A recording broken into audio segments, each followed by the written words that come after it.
Mas Ikhwan, tantangan terberat itu apa yang dihadapi? Meyakinkan mereka aja gitu. Meyakinkan kalau apa yang kita lakukan ini benar dan akan baik untuk ke depan. Tapi kan belum ada contoh. Belum. Makanya orang mana bisa percaya, anak kecil lagi.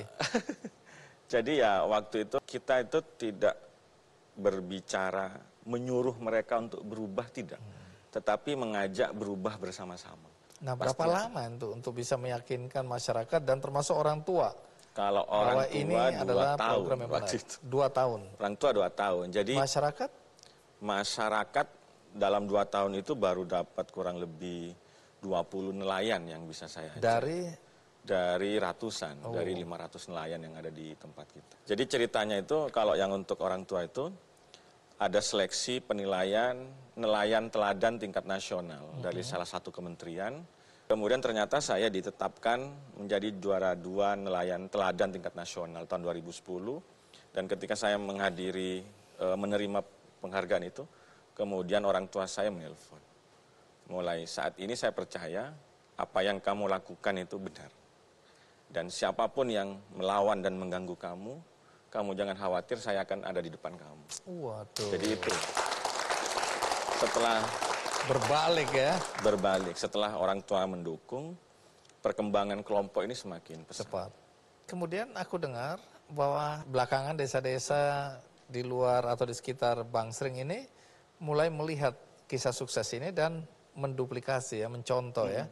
Jadi sekarang ini ada berapa desa yang kemudian mengikuti jejak Bangsering ini? Awalnya dari kampus sebenarnya, karena mereka lebih ilmiah untuk mencari data di tempat kita, apakah benar-benar seperti itu, terus perubahannya apakah benar-benar secepat itu.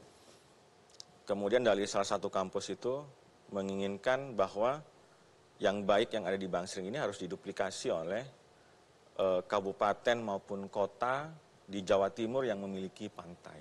Dan ini ternyata direspon positif oleh pemerintah provinsi, sehingga program ini dilakukan. Baik. Jadi sekarang penghasilan desa, penghasilan masyarakat, itu dari apa saja? Kan sana ada objek wisata, baik dari laut juga mereka tetap dapat. Ya? Dari laut, mereka kan menangkap ikan tetap, kecuali di kawasan konservasi swadaya yang kita buat, pendapatannya semakin banyak sekarang. Jadi kalau katanya Bu Susi pada waktu itu menjadi menteri. Ibu Susi menteri.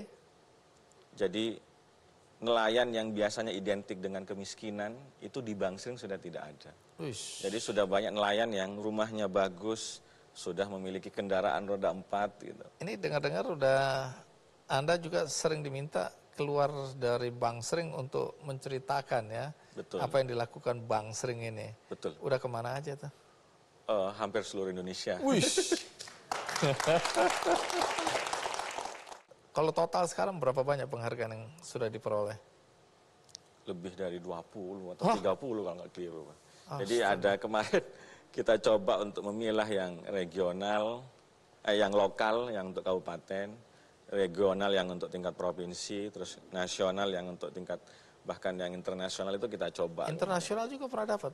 Kita di ASEAN kemarin di Vietnam menjadi salah satu yang terbaik di pengelolaan pariwisata berbasis masyarakat yang berkelanjutan. Itu 2019. Terus apa lagi yang internasional? Kemudian 2017 di Amerika, di Florida itu kita sama pemerintah kotanya itu dikasih penghargaan sebagai warga kehormatan yang memang sangat dibutuhkan ide dan yang lainnya. Jadi kita juga sama diundang ke Wakatobi dengan ke Amerika sama-sama bingung. Saya ngapain diundang ke Amerika, dibawa ke kurang lebih 6 negara bagian untuk sharing di beberapa kampus di negara bagian itu, bahkan ke WWF, ke NOAA di sana. Ternyata saya baru dapatkan itu di Universitas Washington. Jawabannya? Iya. Kenapa? Ketika Prof. Edward itu minta waktu ke saya. Saya punya tim yang sangat banyak, saya punya dana yang sangat besar, tapi tingkat keberhasilan saya kecil. Kamu punya tim yang sedikit, SDM-nya nelayan, dananya juga terbatas, tapi tingkat keberhasilanmu tinggi. Terus apa yang kamu lakukan? Nah, cuman kan di Amerika itu disiplin waktu sangat penting. Jadi kita mulai jam berapa sampai berakhir jam berapa, maka itu harus kita patuhi.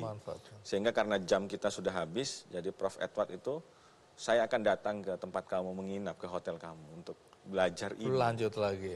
Kalau kita tahu Prof. Edward ini salah satu di antara 2 ahli kelautan dunia.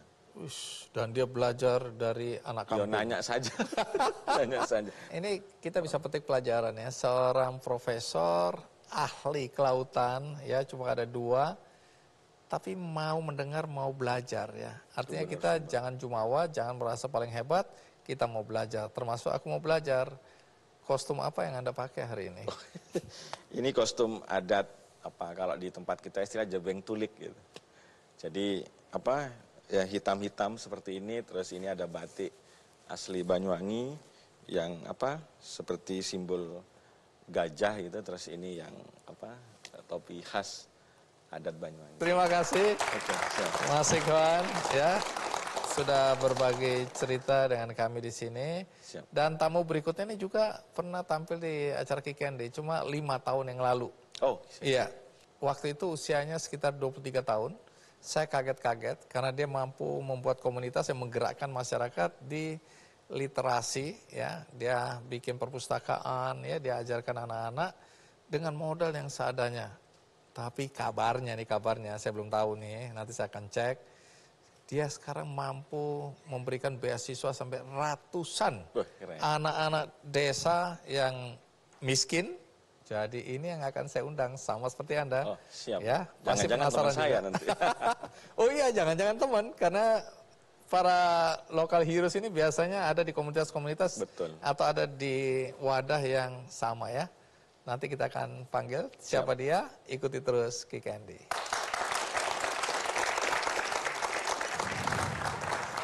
Jadi ada 225 anak yang mendapatkan beasiswa. Ya. Kriteria untuk mendapatkan, tunggu dulu, duitnya dari mana ini?